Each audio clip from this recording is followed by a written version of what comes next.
ഇന്ന് പുറത്തു വന്ന രണ്ട് IPL ന്യൂസാണ് നമ്മൾ ഇന്നത്തെ വീഡിയോ നോക്കുന്നത്. ആദ്യത്തെ ഒരു അപ്ഡേറ്റ് വിരാട് കോഹ്ലിയുമായി ബന്ധപ്പെട്ടതാണ്.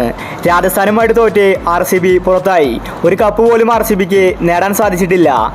ഇപ്പോഴിതാ വിരാട് കോഹ്ലി T20 ക്രിക്കറ്റ് മതിയാക്കുന്ന റിപ്പോർട്ടാണ് പുറത്തു വരുന്നത്. ഒരുപക്ഷെ അടുത്ത IPL വിരാട് കോഹ്ലിയെ കാണാൻ സാധിച്ചേക്കില്ല. യുവതാരങ്ങൾക്ക് വേണ്ടി കോഹ്ലി വഴിമാറി കൊടുക്കുമെന്ന റിപ്പോർട്ടാണ് പുറത്തു വരുന്നത്. കോഹ്ലി IPL നിന്ന് വിരമിക്കാൻ പോവുകയാണ്. കോഹ്ലിക്ക് IPL മതിയായിരിക്കുകയാണ്.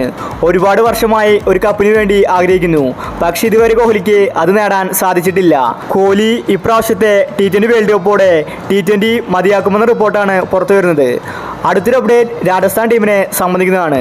രാജസ്ഥാനെ പ്ലേ ഓഫിൽ വലിയ പണിയാണ് കിട്ടിയിരിക്കുന്നത്. ഇന്നാണ് രാജസ്ഥാന്റെ അടുത്ത മാച്ച്.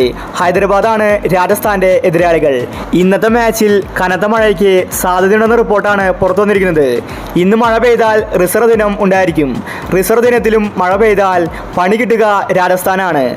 കാരണം ഹൈദരാബാദ് ഓട്ടോമാറ്റിക്കായിട്ട് ഫൈനലിലെത്തും. റിസർവ് ദിനത്തിൽ മഴ പെയ്താൽ പോയിന്റ് ടേബിളിൽ മുൻപന്തിയിലുള്ളവരായിരിക്കും ഫൈനലിലെത്തുന്നത്. നിലവിലിപ്പോൾ ഹൈദരാബാദാണ് മുൻപിലുള്ളത്. അതുകൊണ്ട് ഹൈദരാബാദിനെ ഒരു മാച്ച് പോലും ജയിക്കാതെ ഫൈനലിലേക്ക് എത്താൻ സാധിക്കും. രാജസ്ഥാൻ അത് വലിയ പണിയായിരിക്കും. ഇന്ന് നാളെയും കനത്ത മഴയാണ് പറഞ്ഞിരിക്കുന്നത്. കളി നടക്കുന്നത് ചെന്നൈയിലെ ചെപ്പോക്ക് സ്റ്റേഡിയത്തിലാണ്. അപ്പോൾ ഇതുപോലത്തെ IPL ന്യൂസിന് വേണ്ടി ഈ ചാനൽ മറക്കാതെ സബ്സ്ക്രൈബ് ചെയ്യൂ.